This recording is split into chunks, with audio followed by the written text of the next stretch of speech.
देर चलने के बाद वे आखिरकार बर्फीले पहाड़ के किनारे पर पहुंचे और जब उन्हें एहसास हुआ कि यही नीचे जाने का एकमात्र रास्ता है तो दोनों को मजबूरन चट्टान के किनारे से नीचे उतरना पड़ा। चूंकि उनके पैरों के नीचे एक गहरी खाई थी, दोनों ने कोई लापरवाही नहीं की।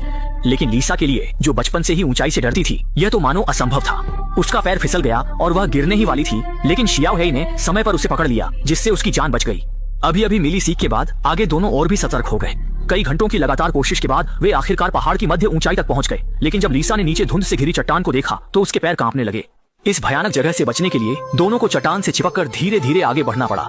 हालांकि यहाँ की चट्टानें और भी खतरनाक थीं, हर कदम मुश्किल था और थोड़ी सी भी चूक से वे गिर सकते थे। जल्द ही लीसा एक बड़ी चट्टान से रुक गई और आगे नहीं बढ़ सकी।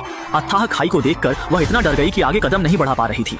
मजबूरी में शियाओ हेई ने उसे अपना हाथ बढ़ाया। हालांकि लीसा इस समय बहुत डरी हुई थी, लेकिन जीवित रहने की एक छोटी सी उम्मीद के लिए उसे अपना डर दबाना पड़ा और साहस जुटाना पड़ा। भाग्यवश वह बिना किसी दुर्घटना के पार कर गई। लेकिन तभी शियाओ हेई को एक और गंभीर समस्या का पता चला। उनके सामने एक बंद रास्ता था और इसका मतलब था कि वे दोनों पूरी तरह से इन खड़ी चट्टानों के बीच फंस गए थे। जब वे लगभग निराश हो चुके थे, आगे खड़े शियाओ हेई को अचानक कुछ याद आया और बिना कुछ कहे उसने अपना बैग खाई में फेंक दिया और फिर खुद भी कूद गया। उसका इरादा पेड़ों का इस्तेमाल बफर के रूप में करने का था। वास्तव में पेड़ की शाखाओं के कारण शियाओ हेई सुरक्षित नीचे उतर गया और फिर उसने ऊपर खड़ी लीसा को प्रोत्साहित किया, इशारा करते हुए कि वह भी पेड़ की तरफ कूदे। लीसा ने देखा कि अब उसके पास पीछे हटने का कोई रास्ता नहीं है। गहराई से सोचने के बाद आखिरकार वह पेड़ की ओर कूद गई।